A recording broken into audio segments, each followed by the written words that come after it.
Walang kawala-wala. Ibig sabihin, hindi talaga makakalusot, mahihirapan. Hindi lang kung sa korte at sa kaisipan ng taong bayan kung paano ipagtanggol ng mga senador at iba pang politiko sa kanilang pagkakasangkot dito po sa napakatinding graft in corruption sa ating bansa. Alam niyo kung bakit? Money trail. Meron trail sa pera. Ibig sabihin yung volume ng pera, yung daloy ng pera kung saan ang galing at saan nagpunta.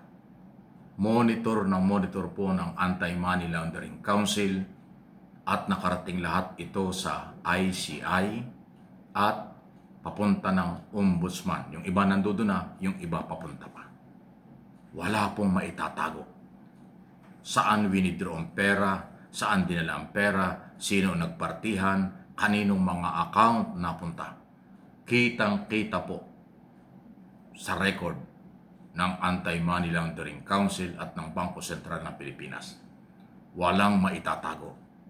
Money trail ang tawag dyan.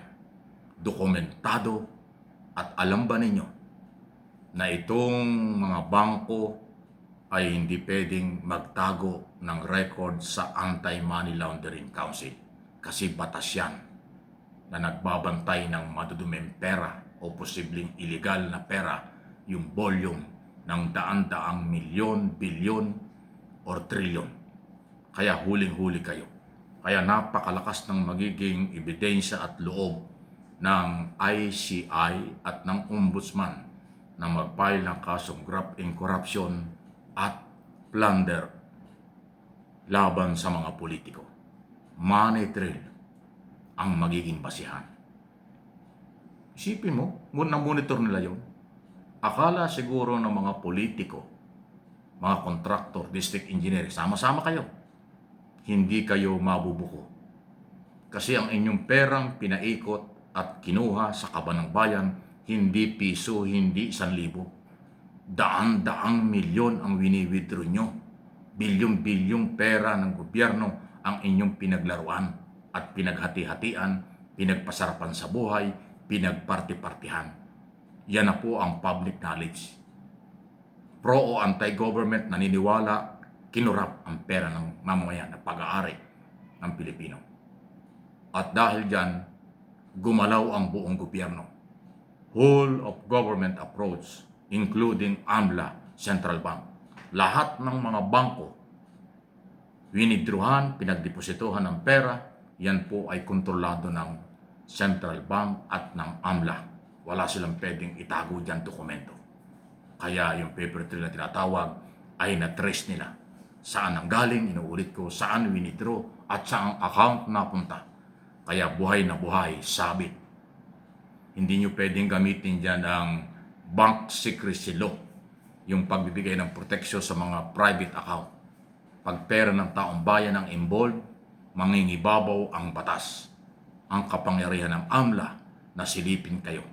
Hindi yung bank secrecy law na inyong pwedeng pagtaguan. Kasi yung bangkong yan, yung batas na yan, pwede rin yung mabaliwala yan. Pag sinomon, pag pinatawag ng korte ang mga may-ari ng bangko, ilalabas at ilalabas nila kung ano itong mga record na ito. Mababaliwala ang bank secrecy law. Kasi buong gobyerno naghahabol sa pera ng bayang nawala sa kung ilang dekada na. Mula 2016 hanggang 2025 ngayong taong ito, ang focus ng national government na panagutin. Kaya swak na swak sa plunder at anti-graft law ang mga kinasuhan at kakasuhan pa. Sino-sino ba ang pwedeng kasuhan yan? Ang naunang naipile na kay Jingo Estrada at Villanueva. Susunod dyan sina Escudero, pwedeng madamay din si Bong Revilla, bakit hindi napapag-usapan yan? Mga Villar, si Saldico, Romualdez, at iba pang mga congressman na naunang isinabit. Maliban sa mga kontraktor at district engineer. May tax evasion pa nga eh. Matindi po talaga. Talagang luluha kayo ng batog. Talagang pagsisisihan nyo ang inyong pagpapasarap sa buhay. sa matagal ng panahon dahil sa pera ng bayan. Yung maluhong mga luxury car ninyo, mga mamahaling mga bahay nyo, mga VIP na inyong mga pagta-travel, puro business class, pag nag-a-abroad kayo, mga 5-star hotel ang tinitirahan nyo sa abroad, mga meeting nyo dito at sa labas ng Metro Manila, gastos yan ng mamamayang Pilipino. Kaya may karapatan ng Estado at obligasyon ng Estado habulin at papanagutin kayong lahat. Okay? Ano nga yung masasabi dyan? Department of Justice, ICI, Independent Commission for Infrastructure at Office of the Ombudsman hindi natatakot kay Saldico. Kahit anong sabihin ni Saldico at ang kanyang abogado, hindi ho naniniwala ang mga ahensya ng gobyerno. Kasi na isang araw nag-press conference yung abogado ni Saldico. Wala daw hong illegal na ginawa. Wow! Wala daw hong maling ginawa ang kanyang kliyente. Tapos sinabi niyang hindi uuwi ng Pilipinas dahil daw merong death threat. Nabaligtad pa. Sino mang nananakot sa iyo? Sino mang may banta sa buhay? So dahil dyan, alam ng DOJ, ICI, at ng Ombudsman, ito ay saywar lang. Mababaw na argumento ng abogado. Mababaw na palusot ng Saldico camp. At dahil dyan, tuloy-tuloy ang paghaharap ng mga kaso at ebidensya at mga kasong plunder against former Congressman Saldico. Pag hindi siya umuwi at hindi niya hinarap, siya ang mawawala ng pagkakataon ipagtanggol ang sarili. Makakalaboso siya sa darating na mga panahon. Abangan natin yan. Okay? So, ayan ang malalaking balita. Ito ang good news kahit papaano. Tiniyak po ni Senador Tito Soto na siya ay nakapokus pa rin at priority niya ang trabaho niya bilang Senate President sa kabila po ng pagsira sa kanyang buhay at kanyang pamilya at sa kanyang karera. Matapos nga po ang kontrobersyal na paninira sa kanya nitong si Andres Jose o Anjo Iliana na pinersonal ang kanyang pamilya at pagbanat doon sa kanilang TV show na Itbulaga ng Tito Vic and Joey.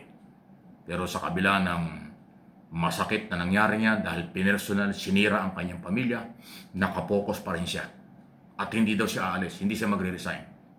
Kanyang pangangatawanan ng kanyang pagiging Senate President.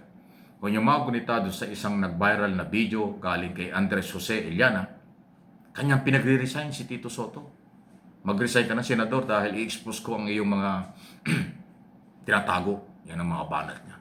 Tapos biglang nakipag-ceasefire. Biglang nakipag-usap at nakikipagkasundo. Tapos, ang sinasabi ay nagbibiro lang. Wow! Malaking kalokohan yan. Dapat kasuhan ng cyber libel.